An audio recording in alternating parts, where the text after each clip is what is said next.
La memoria es una facultad que le permite al ser humano retener y recordar hechos pasados. ¿Pero una ciudad puede tener memoria? ¿Quiénes son aquellos que construyen esa memoria? Mi nombre es Emilio Castelazo y el día de hoy te invito a que me acompañes a profundizar en la memoria de Querétaro, esa que construimos cada uno de nosotros cada día. Te invito a que exploremos la crónica de una odisea. Sígueme.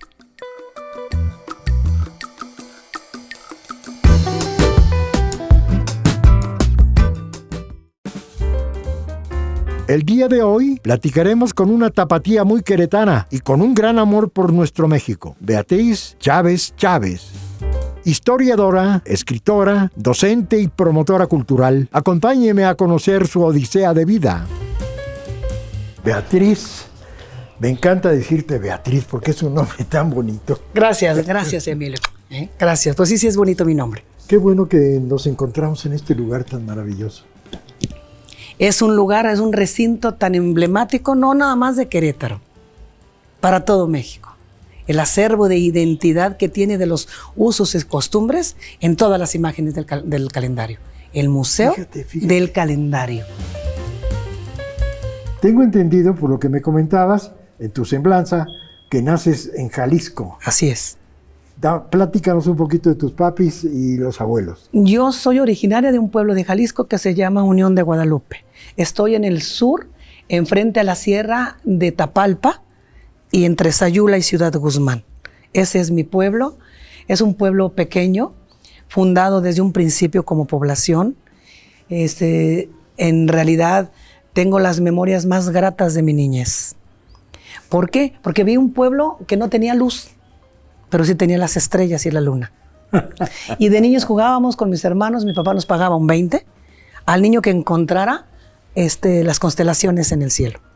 Y los sobrinos también participábamos. Entonces, nosotros conocíamos a la gente del pueblo a través del saludo, de la voz, y escuchábamos y sabíamos quién era. ¡Ay, qué maravilla! Y y las estrellas nos iluminaban. Y yo creo que desde ahí traes eso grabado en tu memoria. ¿Qué más recuerdo de mi hermosa niñez en mi pueblo de La Unión? Mi padre, un libro en la mano. Un libro en la mano. Yo era una niña cuando se rezaba la oración antes de irnos a la cama. Somos 10 hermanos, las pijamitas de los niños, la oración del niñito Jesús que estás en el copón. Entrábamos al cuarto y él estaba con un candelabro y una vela encendida leyendo. Sin luz, leyendo. Sin luz, leyendo. Es decir, la luz la traía adentro.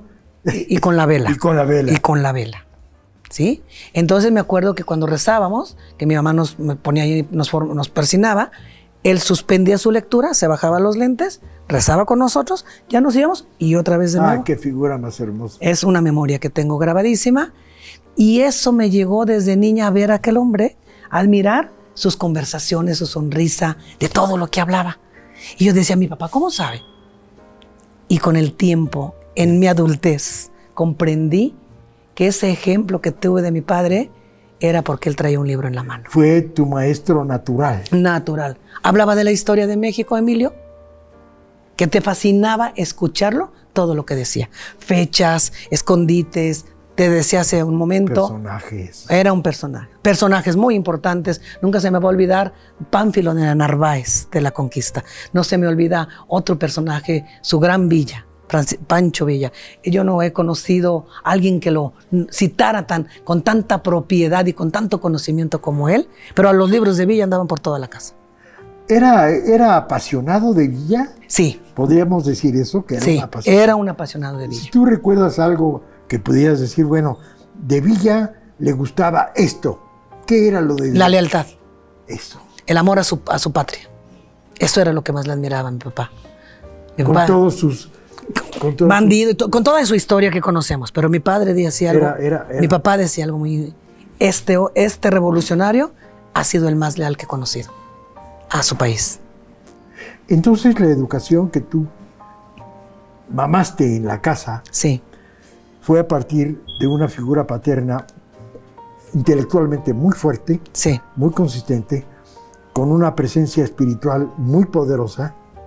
Es decir, un ser humano muy integral que te impactó, pero que se complementaba con una figura materna muy, muy tierna, muy compañera, Sí. muy formadora. Sí.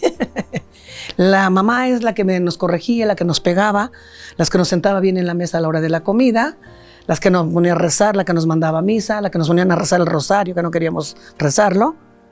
Pero siempre una mujer con una cocina, cocinaba delicioso. ¿Tú heredaste algo de esa? Yo cocino, me encanta cocinar y creo que me le parezco muchísimo. En mi casa la buena mesa siempre se vio. Lo único que podemos hacer es que te nos invito. invites a comer. Por supuesto. Y entonces tengo todos los detalles para poner una bonita mesa. Un y como testimonial. Preparado de mi mano, por supuesto. ¿Dónde estudiaste? En mi pueblo nada más tuvimos la primaria. Hubo un colegio que duró poco, que yo todavía alcancé a ir al colegio, y todos los estudiantes que eran pocos de ese pueblo, mi padre sí a todos sus hijos nos llevó a estudiar a Ciudad Guzmán. Y después, posteriormente, estudiamos en Guadalajara. Ya en Guadalajara ya son las carreras, las carreras profesionales. ¿Qué número de hijo? De hijo. La tercera. Ah, entonces eras de las mayores. Soy de las mayores. ¿Como mujer eras la mayor? No, la tercera es una hermana, un hermano y sigo yo. Ok. Y líder desde niña. ¿Mandona? No, sí. Y yo jugaba y yo organizaba todo con los amigos y los primos cuando venían de vacaciones, la casa de la abuela, las navidades. Yo siempre andaba muy contenta dirigiendo la orquesta cuando podía, claro. Ese afán de comunicación, esa frescura en las relaciones, esa generosidad de sumar afectos. Sí. ¿Es herencia de tu padre? De mi padre. No, él era un hombre muy generoso, un hombre que siempre estaba pensando en la necesidad del de enfrente, fíjate. Yo recuerdo a mi casa cómo llegaban en tiempo de las cosechas los regalos de lotes, de calabazas y de maíz. Yo decía, ¿por qué traen tantas cosas? Porque él era generoso con la gente que más necesita. Era un buen hombre. Ay, qué hermoso. Tengo orgullo, un orgullo muy grande. Qué hermoso recuerdo. Un hombre muy grande.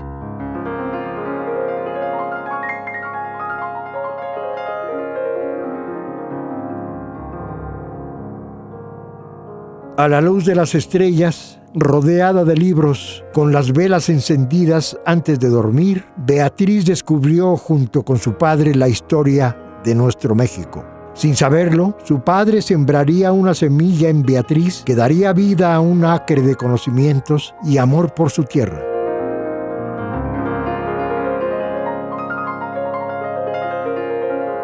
¿Cuándo empieza tu evolución formal desde el punto de vista intelectual, que va marcando, que va guiando, que va haciendo, va conformando esta ruta hacia el momento en el que estás viviendo ahora?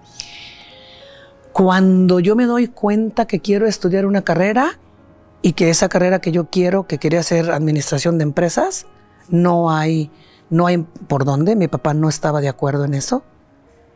Entonces descubro algo, que yo puedo hacer algo en mi pueblo de La Unión y fundo el jardín de niños de mi pueblo.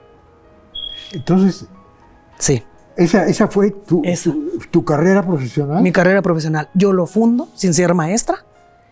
Después estudio, por supuesto, en un instituto. Claro. Entonces, de la noche a la mañana le dije a mi padre, yo mañana soy maestra. Porque no había un jardín de niños en el pueblo, porque llegaban las maestras del estado, no duraban en el pueblo, y entonces se iban, ya no regresaban en diciembre. Entonces, no solamente estuvo de acuerdo, sino me imagino que te ayudó. No, ya cuando me vio que ya era maestra de la noche a la mañana y que los alumnos iban a buscarme a mi casa, a su hija, diciéndole maestra, él se sorprende y dice, esta quiere estudiar. Y así fue. Yo inicio con la educación, Emilio. Y después obviamente se viene el instituto, que lo estudio en Guadalajara, saco mi carrera de educación preescolar, sigo en mi pueblo y ya empiezo a darme cuenta de lo que eran las inquietudes de los niños, de mis alumnos, que hoy son ya todos grandes, de las dudas que tenía, y empiezo a buscar esa parte fundamental para la educación. ¿Cuál es la razón de que un niño no aprende? Y cuando yo descubro eso, ¿por qué no aprende un niño? Me doy cuenta que todo está basado en la estructura familiar. La casa. A la casa. La inteligencia es la misma, la de todos. El chip es el mismito. La conducta, los tratos de los hijos. El que le mete, lo que le metes nosotros al chip. Y ahí me empiezo a preparar, y por supuesto que al empezar a prepararme, a la par yo ya estoy leyendo libros de historia. La historia es cuando entras tú en el primer contacto. De niña con mi padre. Ah. Pero ya un libro en la mano, en esas etapas de mi vida, empiezo yo a saber de la historia. En particular la historia. Sí, la historia. Ahí surge el apasionamiento, el rabioso apasionamiento por México. Ahí surge porque te voy a platicar algo de Querétaro. Cuando yo escuché la historia en la primaria en mi pueblo, que en el Cerro de las Campanas habían fusilado al emperador Maximiliano. Y yo llego toda Cerro de las Campanas, me imaginé muchas campanas con 2 traidores a la patria, así me dijo la maestra. Llego yo con mi papá y le digo, oiga papá, ¿qué cree que nos dijo hoy la maestra? Que en el Cerro de las Campanas en Querétaro habían fusilado a Maximiliano con 2 traidores de la patria. Y me contesta, hija, había que reflexionar si fueron traidores a la patria. Sí, había que entender. Había que saberlo muy bien. Eres un niño, no sabes ni lo que te está contestando. Y entonces dijo, porque ese indio, Tomás Mejía, fue un general a carta cabal. Y yo me quedo así, y le digo, papá, ¿y en ese cerro hay campanas? No, hija, son las piedras que suenan como campanas. Entonces, eso lo traigo grabado. Cuando yo llego a Querétaro, que me vengo a vivir a Querétaro, no me acordé de momento, Emilio. De aquella anécdota. De aquella anécdota. Cuando empiezo a leer mi historia, que me interesa conocer en dónde estoy parada, que es Querétaro, empiezo a recordar tantas cosas que me platicaba. Por eso me dijo. Así es. Por eso me comentó. Así es. Esa es la razón. Entonces, el discernir el contenido de un texto te lleva a ser más analítica, más profunda. Sí. Y llegar un poco más fresca a una verdad. Sí. Con el complejo momento de decir esto es verdad o esto es mentira. Sí. Es decir, de acuerdo a tu criterio, armas una historia y eso te va metiendo a la realidad de un país. Sí, así es. Así es. ¿Se convierte en una pasión para ti? Sí. Yo me apasiono realmente de todo lo que tengo que buscar de mi México cuando leo a Sor Juana Inés de la Cruz. Cuando Sor Juana Inés de la Cruz dijo así, leer y más leer, sin más maestros que mis propios libros, despiqué en los libros. No aprendo para saber más, sino para ignorar menos. Esto dijo Sor Juana Inés de la Cruz. Entonces dije, ¿dónde está mi tiempo? ¿Dónde debo acudir? A los libros. Jóvenes, escuchen esto. Estoy hecha en el silencio de las páginas de un libro que no está muerto, el libro está vivo, porque el libro tiene la historia en el presente, ¿sí? Y porque un libro me va a dar las respuestas que yo busco, porque al momento que yo conecto con sus páginas, mis pensamientos están en reflexión, no están distraídos, estoy reflexionando lo que ando buscando. Es un párrafo que está vivo. Así es. Y que te toca. Y que me toca. Y que te toca a ti de una forma distinta a la que me puede tocar a mí. Sí. Pero nos toca. Nos toca. Entonces, cada vez que abre un libro, presente. Surgen. Presente. Me dicen cuando van a ver mi biblioteca a tu casa, Emilio. Gracias. Me dicen, ¿y maestra ha leído todos esos libros? Pregúntame de cuál quieres saber y yo te digo. ¿Sí? Porque si tengo tristeza, sé lo que tengo que leer. A Marco Aurelio, a ese gran filósofo romano, a Séneca, por ejemplo. Si estoy muy alegre, por favor, tengo de sobra para mis lecturas. Y si quiero amar y encauzar más mis reflexiones sobre lo grande que es mi país, está esa filosofía, esa retórica y esa gramática, esa enseñanza. Cobra vida la actitud de aquel hombre que sentado frente a una vela leía, y aquí está reflejado. Sí, sí. Donde quiero sentir la emoción de algo o trasladar mi felicidad hacia algo, están los libros. Así es. Sor Juana, haces mención a ella. Sí. Y fue un personaje aleccionador. Es una mujer docta del mundo. No es Sor Juana Inés de la Cruz, una mexicana X. Sor Juana está en investigación en las mejores universidades del mundo. Estamos hablando en la Sorbona, en Alcalá de Henares. Estamos hablando que sus escritos de su puño y letra siguen resguardados en el Escorial en España. ¿Por qué este patrimonio cultural tan impresionante, tan maravilloso, no trasciende nuestra propia cultura? Es que en México tenemos una debilidad. Nos da miedo conocernos nuestra propia realidad.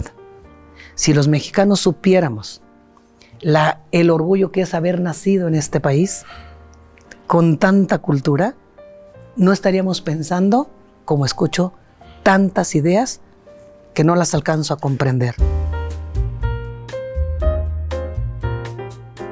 Los libros, compañeros, entretenimiento, conocimiento, pero a veces también recuerdos que con sus palabras alquímicas asaltan nuestra memoria y nos nutren de las respuestas a la interrogante que puede ser la vida misma. Podemos decir que tu nuevo libro, Maconí, es un poco el resultado de esta... Sí. Sí. Platícanos un poquito. Maconí, un diamante queretano. Tuve el privilegio de ser directora de 3 municipios de casas de cultura. Y en cada vez que tenía yo un movimiento, en mis casas de cultura, que trabajé en Ezequiel Montes, Cadereyta y Colón, iba yo profundizando más hacia la historia. Y ya en Colón descubrí que yo debería escribir una obra de teatro histórica, llevada por niños. Paco Rabel iba a verme a los ensayos. Estaba fascinado con mi trabajo. Y traía 36 niños de Colón en escena. Y entre las escenas, el punto principal: no puede existir un país con unas civilizaciones ancestrales, no puede existir si no hay una estructura de pensamiento de lo divino, de lo grande. Si no hay eso, una sociedad está perdida. Esto viene de las alturas. Nadie nos podemos explicar cómo está allá.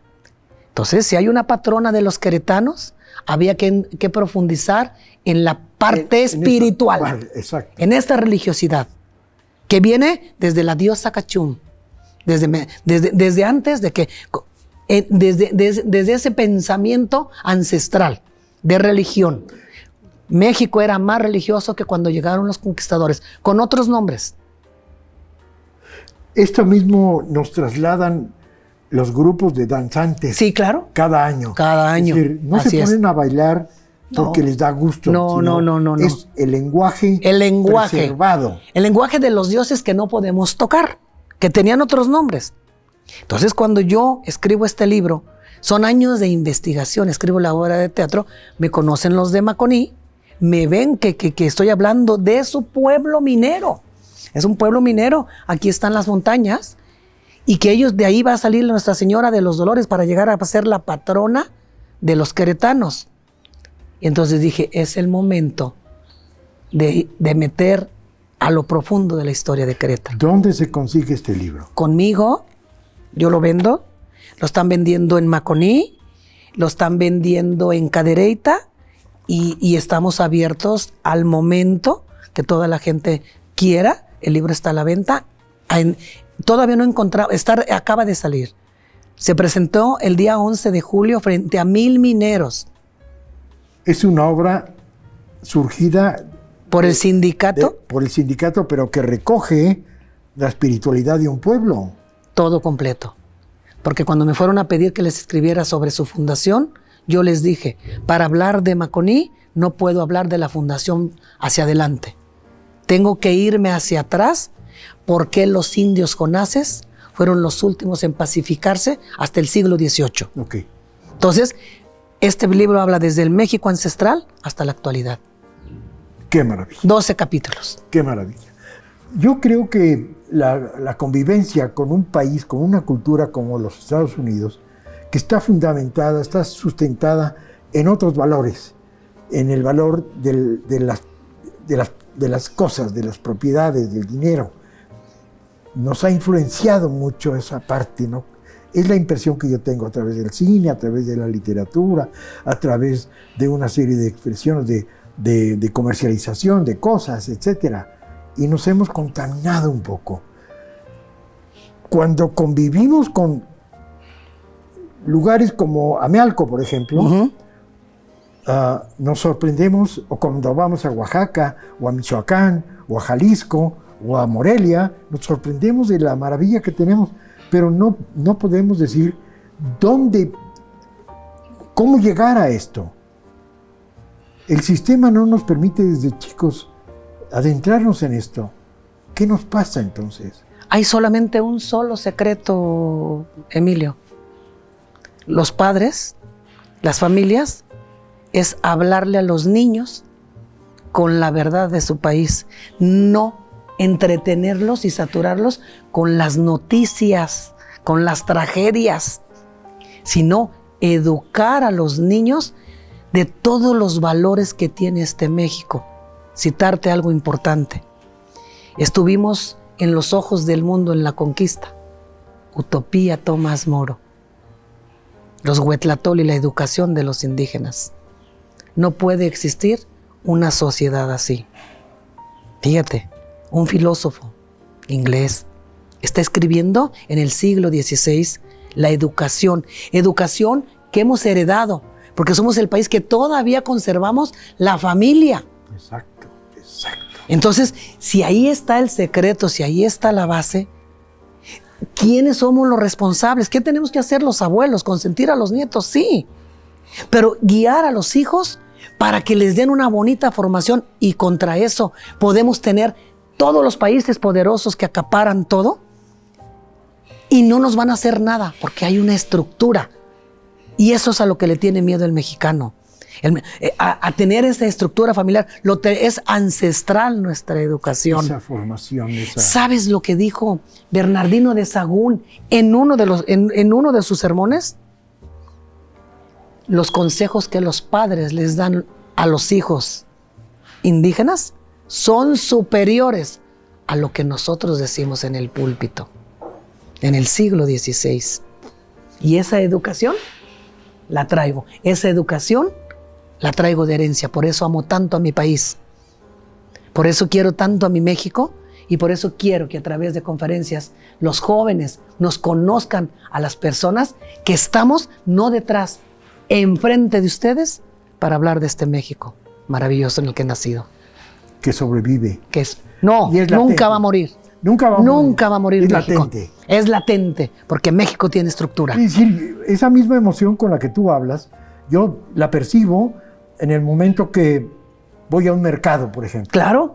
Lo veo en el colorido de los frutos, de las verduras, de la actitud de la gente, el festín de alegría que representa el estar en un mercado. Nadie se lo va a acabar. Somos estructura. Estamos de pie.